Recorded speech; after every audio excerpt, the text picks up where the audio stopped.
Alright, so here's how it started. I wasn't looking to change my life, not really. I was just a guy in his early 30s, working a dead-end IT support job, eating reheated pasta every night, scrolling Reddit way too much. My English wasn't bad. Hell, I grew up speaking it, but it was flat, robotic. I'd watch people at work, or in coffee shops, or even strangers on YouTube, and they had this rhythm, this flow that made you want to listen. And me? I sounded like I was reading a grocery list every time I opened my mouth. Then one night, after a really rough call with my boss, he tore me apart in front of the whole team because I couldn't phrase a simple update in a professional tone. I stumbled across this post. Master English in 21 Days, Fire 7 Simple Tips for Conversational English. The title looked like spam, right? But I clicked it anyway. Maybe it was the whiskey. Maybe it was the shame still boiling in my chest. The post was short, almost too simple. Stuff like, listen more than you speak. Repeat what you hear out loud. Use stories, not sentences. Record yourself. 7 things. That was it. But I remember sitting there at 2 a.m., staring at those words, thinking, what if I actually tried this? Like, actually committed for once in my damn life? So I made a decision. 21 days. Nothing to lose, except maybe my pride, which was already shredded. I didn't know then that this stupid little challenge would end up blowing up my life in ways I couldn't even imagine. Some of it good, some of it, honestly, betrayal so sharp it still stings when I think about it. But that's day one. Fire in my stomach, anger in my chest, and the tiniest spark of hope that maybe, just maybe, I could rewrite my story. So day two rolls around, and I decide to actually test this whole conversational English thing in public. Bold move for a guy who usually orders coffee by pointing at the menu and mumbling, right? I walk into this tiny cafe near my apartment. Hipster place, plants hanging from the ceiling, chalkboard menus, the smell of cinnamon everywhere. Normally, I'd just order my regular medium latte, please, and get the hell out. But the Reddit post said, use stories, not sentences. So when the barista, this girl with purple hair and round glasses, asks me what I want, I blurt out, honestly, I need something strong.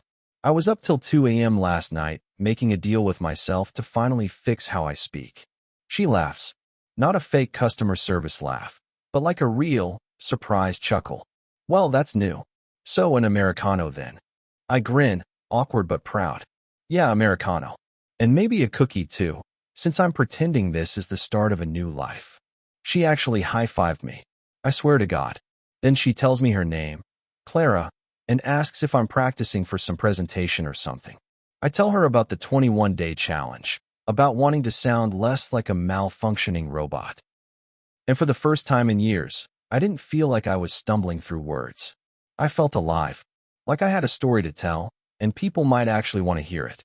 Walking out of that cafe with my Americano, I felt unstoppable. My chest was buzzing. But here's the thing, that was the high point. I had no clue that the next days would hit me with some of the most humiliating and gut-punching moments of my life. Because practicing conversation, it's not just about words. It cracks you open. And when you're open, betrayal sneaks in a whole lot easier. Day 3 was the real test. Work. And let me tell you, work was where my English always betrayed me the most. Not the grammar. I knew all the rules. It was the delivery. I'd sound stiff, awkward, like someone reading from a bad teleprompter. My boss, Greg, hated it. That morning, I remembered the second Reddit tip, listen more than you speak. So in the meeting, I actually shut up. I listened. I watched how Greg and the others spoke. Fast, casual, little jokes tucked between updates. When it was my turn, I tried something new. Instead of my usual robotic, the server was down. I fixed it, I said. Yesterday was a nightmare. The server crashed right when we were onboarding a client. For an hour, I thought my career was over. But I pulled a late one, and she's back online. The room laughed. Not at me, but with me. Even Greg cracked a smile. For a second, I thought, holy crap, this is working. But here's where it went sideways. After the meeting, I overheard 2 coworkers whispering near the break room. One of them, Rachel, said, funny how he suddenly sounds different. Like he read some self-help blog and thinks he's a storyteller now. It stung. Bad. My little victory balloon popped right there in the hallway. I wanted to confront them, but instead, I just walked back to my desk and clenched my jaw so hard it hurt. That was the first time betrayal crept in. Not the dramatic kind you see in movies. More like a pinprick that lets the air leak out slowly. They weren't wrong, but they didn't have to say it. That night, I sat in my apartment, staring at the ceiling, wondering if this whole 21-day thing was just going to make me a clown in front of everyone I worked with. Still, I didn't quit. Something inside me refused. Maybe spite. Maybe hope. Day 4 was supposed to be simple, practice small talk. My buddy Jason invited me to a Friday night house party. Normally, I'd invent an excuse, headache, work, whatever, but I figured, perfect. A real-world conversational battlefield. I walked in with this plan in my head. Listen, repeat, tell little stories. Nothing fancy. The apartment was buzzing. Music, drinks, people crammed into the kitchen arguing about movies. For once, I didn't feel like a background extra. I tested my new self on a stranger standing by the chips. I said, "So, I'm on this weird 21-day challenge to sound less like a broken GPS day 4. You get to be my test subject." She laughed so hard she almost spit out her soda. That's the best icebreaker I've heard all night. I'm Anna. Boom. Conversation. Flow. Energy. I felt like I'd hacked the Matrix. I even cracked a joke about how I usually order coffee like a fugitive, and people actually leaned in to hear more. I was floating. But then, it happened. The betrayal seed got watered. I caught Jason, my friend, standing near the balcony with 2 other guys. They didn't know I was close enough to hear. Jason goes, "Man, look at him. He's doing that Reddit challenge crap I told you about. Practicing on random people like it's a rehearsal. Kinda pathetic, right?" My stomach dropped. This was my friend. The guy who'd invited me. The guy who knew how much I hated sounding stiff. And here he was, clowning on me to look cool. I froze with my plastic cup of beer, smile glued on my face while my ears burned. For the rest of the night, every laugh, every nod I got felt tainted. Like maybe everyone was in on some joke I wasn't supposed to know about. That night, lying in bed, I clenched my fists until my knuckles cracked. I wasn't just embarrassed, I was angry. Angry at Jason, angry at myself for caring so much, and angry at this whole stupid challenge that was already cutting deeper than I thought possible. But I wasn't done. If anything, the betrayal lit a fire. If Jason thought I was a joke, I'd prove him wrong. By day 5, the anger was simmering too close to the surface. I couldn't let it go. Jason had been my guy since college, the one I trusted with my worst stories, my dumbest secrets, and he'd sold me out for a laugh. So when he texted me that morning, "Fun night, huh? You were on fire, lol," I snapped. I typed back, "Yeah, I heard what you said on the balcony. Real friend move, man." Silence for an hour. Then he replied, "Dude, relax. It was just a joke. Don't be so sensitive." That word, sensitive, made my blood boil. I shot back, "A joke? You humiliated me. You invited me just to clown on me? Thanks, man." He never responded. Not that day, not the next. Just silence. I carried that rage with me to work, and of course it bled into everything. During a team meeting, Greg asked for updates, and instead of my carefully rehearsed storytelling style, I blurted out, "Server's stable. No crashes. You're welcome." Dead silence. Greg raised an eyebrow, and I realized I'd just let my personal crap spill into my professional life. Smooth. That night, I recorded myself talking into my phone. Another one of those Reddit tips. Listening back, I barely recognized my own voice. It was sharp, bitter, defensive. I didn't sound confident. I sounded like a guy fighting ghosts. That's when it hit me. This challenge wasn't just about English anymore. It was dragging every raw nerve I had into the open. And betrayal? It was turning into fuel I didn't know how to control. I fell asleep that night with one thought stuck in my head. If my own best friend can laugh at me, who the hell can I trust? Day 6 was the come down. The anger from blowing up at Jason had burned out, and what was left was just emptiness. You ever sit in your apartment, phone in your hand, and realize the one person you'd normally text about this mess is the exact person you can't text anymore? Yeah, that. The silence from Jason stretched into its second day, and it felt like someone had carved a hole in my chest. No, hey man, let's talk. No dumb memes like he usually sent when he wanted to patch things up. Just nothing. I tried distracting myself with the challenge. I put on a podcast, repeated lines out loud like the Reddit post suggested. Don't fear mistakes, embrace them. Tell stories, not sentences. My neighbors probably thought I'd joined a cult. But the truth? My voice cracked halfway through. I sounded sad, broken, like some guy trying too hard to convince himself he was okay. That evening, I went back to Clara's cafe. Remember the purple-haired barista? I thought maybe I could at least practice with someone neutral, someone who didn't know the mess behind my eyes. She smiled when she saw me, said, "Day 6, huh? You're keeping at it." And for a second, I wanted to just spill everything. About Jason, about feeling like a joke, about how this whole thing was starting to rip me apart. But I didn't. I just smiled and said, yeah, still practicing. Walking out, cookie in hand, I felt this sharp loneliness. Like, no matter how many words I practiced, no matter how smooth I got, if the people closest to me didn't take me seriously, what was the point? That was the first night I didn't record myself. I just sat in the dark, replaying old memories of me and Jason laughing, drinking, being stupid kids, and realizing those days were probably gone. And man, that sadness, it weighed heavier than the anger ever did.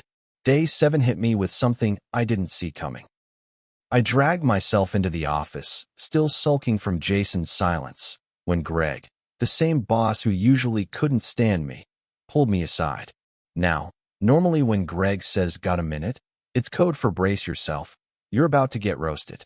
But instead, he goes, "Hey, the client from yesterday mentioned they liked how you explained the server issue. Said you sounded confident. Clear. Good job." I literally blinked at him like he'd just spoken another language.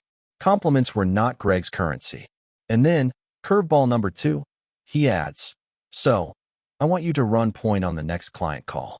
You've got a knack for this." My stomach did this backflip. Part excitement, part terror.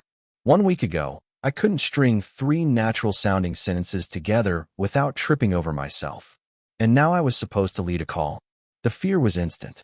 What if I froze? What if my coworkers heard me stumble and whispered behind my back again? What if Jason was right, and I was just rehearsing for nothing? But underneath all that panic, there was this flicker of pride. Someone noticed. Someone outside my little circle of betrayal actually saw me making progress. That night, I recorded myself again. I didn't sound perfect, still too stiff, still too careful, but for the first time in days, I heard something different in my voice. Something like possibility. And it hit me. Maybe betrayal cuts deepest when it comes from the people closest to you. But recognition, even the smallest bit, from a place you least expect it, can feel like a lifeline. I fell asleep with one thought. Maybe this isn't about proving Jason wrong anymore. Maybe it's about proving me right.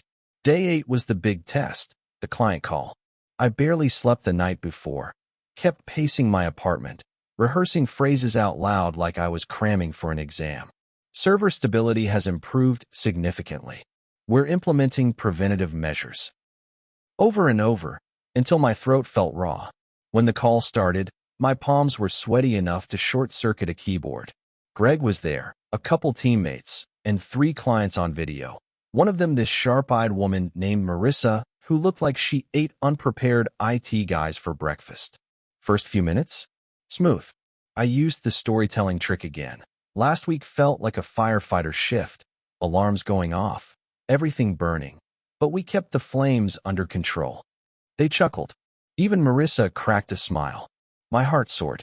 And then, chaos. Out of nowhere, my mic cut out. Dead silence. I could see their mouths moving, but no one could hear me. My teammates started scrambling, trying to cover. Greg shot me this death glare like I'd just set the office on fire. I yanked out my headset, grabbed the backup, praying it would work. "Can you hear me now?" I blurted. Marissa smirked. Loud and clear. Guess we got the unedited version of the firefighter story. The tension broke. Everyone laughed. Even Greg unclenched his jaw. Somehow, my disaster became human, relatable. When the call ended, my heart was still racing, But I realized something. My screw-up didn't kill me. In fact, it made me sound more real. Less like a robot, more like a person. But the high didn't last long. Later that afternoon, I got a text from Jason. Just 5 words, "Saw you on the call." My blood ran cold. He wasn't even on my team. How the hell was he watching? That text felt less like a message and more like a shadow creeping back into my progress. And suddenly, all the pride I'd felt started to taste like fear. That text from Jason, "Saw you on the call," ate at me the whole night. I kept staring at my phone, waiting for a follow-up. None came. Just that cryptic, smug little line. The next day, I found out why. I walked into the office kitchen, bleary-eyed and desperate for coffee, and 2 coworkers were huddled by the fridge. One of them snickered. "Yeah, Jason sent me the clip. He's out here turning team calls into a stand-up routine." My stomach dropped. Jason sent me the clip. Turns out, Jason had a buddy in our company's sales department, the kind of guy who always forwards funny moments around. And my mic fiasco from yesterday? Jason had gotten hold of the recording. He clipped the part where I blurted, "Can you hear me now?" and apparently sent it around like I was some desperate intern bombing his first day. By lunch, half the office had seen it. People weren't cruel, exactly, but the way they laughed when I walked by, I knew. That laugh had an edge. And the worst part? Jason knew how much I was trying. He knew this wasn't just me messing around. It was me clawing my way out of years of self-consciousness. He took my most vulnerable attempt and turned it into content. I sat in the bathroom stall for 10 minutes, fists pressed to my forehead, feeling hot shame crawl all over me. I wasn't angry this time. I wasn't even sad. I just felt hollow. Like someone had reached in and scooped out the part of me that still believed in friendship. That night, I didn't practice, didn't record myself, didn't even bother with the Reddit tips. I just lay in bed staring at the ceiling, asking myself the question I'd been dodging for a week. What if the whole world just sees me as a joke? By day 10, I couldn't take it anymore. The clip, the whispers at work, the silence between me and Jason, it was eating me alive. I wasn't sleeping, wasn't practicing, wasn't doing anything except replaying that damn call in my head. So I did something I hate. I called him. No text, no half measures. Straight up dialed his number. He answered on the second ring. "Yo." Like nothing was wrong. "Don't yo me." I snapped. "Why the hell are you sending my calls around like some kind of comedy reel?" There was a pause, then his usual casual laugh. Man, it was funny. People need a laugh. Don't take yourself so seriously. My chest burned. You knew this challenge mattered to me. You knew I was trying. And you turned it into a joke. Another pause. His tone hardened. "Look, if you're that fragile, maybe you shouldn't be trying to fix yourself with some Reddit nonsense. People are gonna laugh, bro, grow up." I swear, those words cracked something inside me. This was my friend, the guy I used to split pizzas with at 2 a.m., the guy who helped me move apartments with nothing but 2 six-packs and a borrowed van. And now he was telling me to grow up, for daring to want better for myself. I said it before I could stop myself. "You're not my friend anymore." And then I hung up. My hands shook for a solid 10 minutes afterward. Sadness hit harder than the anger ever did. Losing Jason wasn't like losing a coworker or some casual buddy. It was like losing a piece of my history. But deep down, under the grief, there was a weird flicker of relief. Like maybe cutting him off was the only way to finally breathe. That night, I picked up my phone, hit record, and said, "Day 10. I lost my best friend today. But maybe I found a voice that doesn't belong to him anymore." And for the first time, I believed it. Days 11 through 13 became a blur, but in the best way possible. Without Jason looming over every interaction, I started to focus entirely on myself. Work, the 21-day English challenge, even small social experiments became my full attention. I started journaling my conversations, recording myself not just for pronunciation but for confidence, tone, and pacing.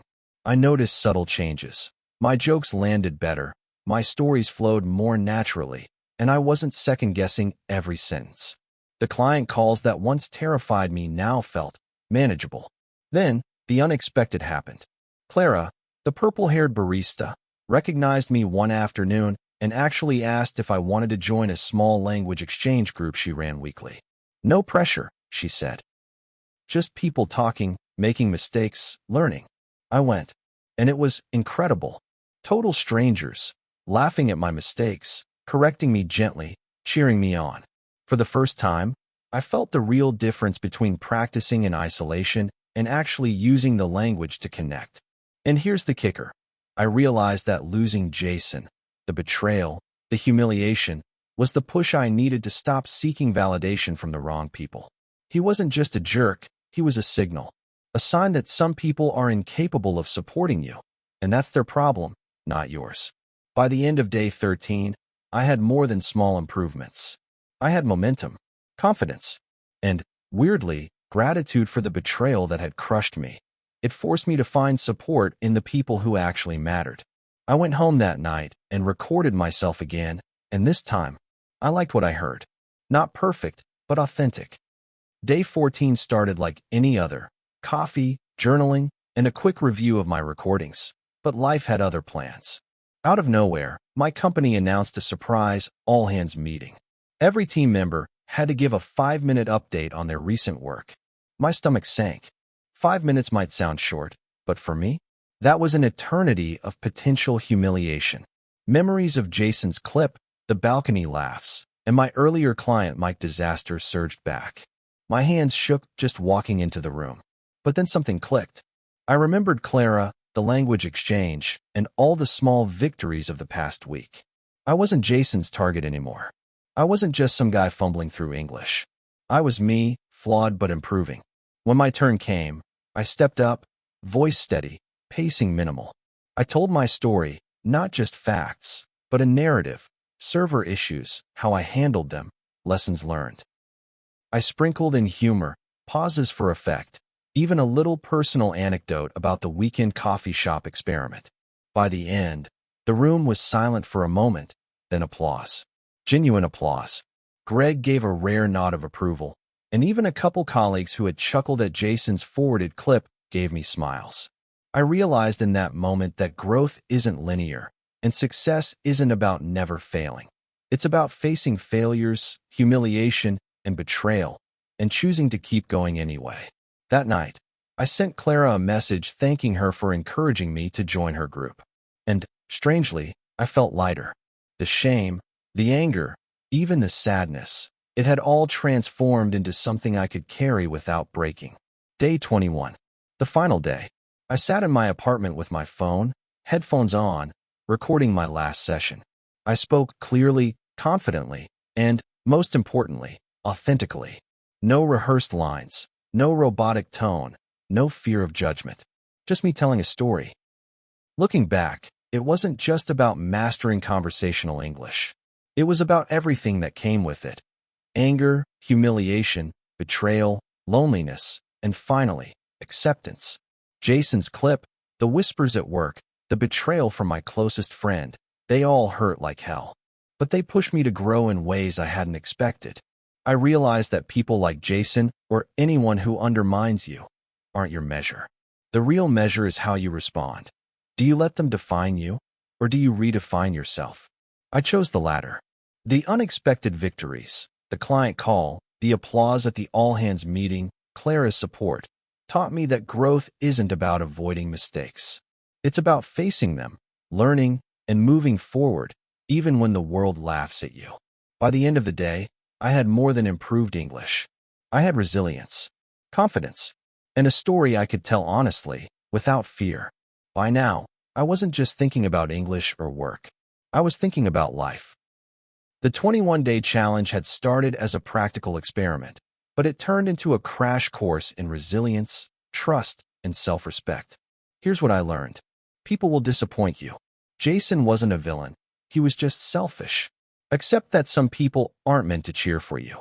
Vulnerability isn't weakness. Speaking up, practicing, failing in front of others. It's scary, but it's how you grow. Focus on the right crowd. Clara, the language group, supportive coworkers, they mattered. Seek people who build you up, not tear you down. Mistakes are your teacher. That client call, the Mike disaster, they didn't break me. They taught me how to recover, improvise, and keep moving. Celebrate small victories. Every thank you, every nod, Every laugh that wasn't at your expense counts. Collect them. Self-respect beats approval. Losing Jason hurt, but it also freed me from caring about his judgment. Persistence works. 21 days of focus, even with setbacks, transformed me more than I ever expected. I wrote all this down in my journal and felt a weight lift. For the first time in weeks, I wasn't carrying anger, shame, or loneliness. I was carrying lessons. By the end, I understood something simple but profound. Mastery of English or life or yourself isn't about perfection. It's about showing up, speaking up, and refusing to let betrayal or fear dictate your story. Here's the thing I want anyone reading this to know. Life will throw betrayals, humiliation, and unexpected setbacks at you. People like Jason, or situations that make you feel small, will test you. And yes, it hurts. A lot. But how you respond defines who you are. After day 21, I felt stronger, not just in English, but in myself. I could walk into a room, speak up, tell a story, and not crumble if someone snickered. I realized that confidence isn't about never failing. It's about failing, standing back up, and speaking again anyway. I kept practicing, kept joining groups, and even started mentoring a few coworkers who struggled with public speaking. Seeing their small victories reminded me how far I'd come. If you're facing betrayal or trying to improve yourself, here's my advice. Cut toxic ties. Protect your energy. Embrace vulnerability. Speak, fail, repeat. Find your supporters. Surround yourself with people who lift you. Celebrate growth, not approval. Your progress matters more than anyone else's opinion. Keep going. Even one day at a time adds up. By the end, I wasn't just a man who mastered English in 21 days. I was someone who faced humiliation, betrayal, and fear, and came out stronger on the other side. So yeah, if I can do it, anyone can. And maybe, just maybe, the fire Jason tried to burn in me ended up lighting my own way forward.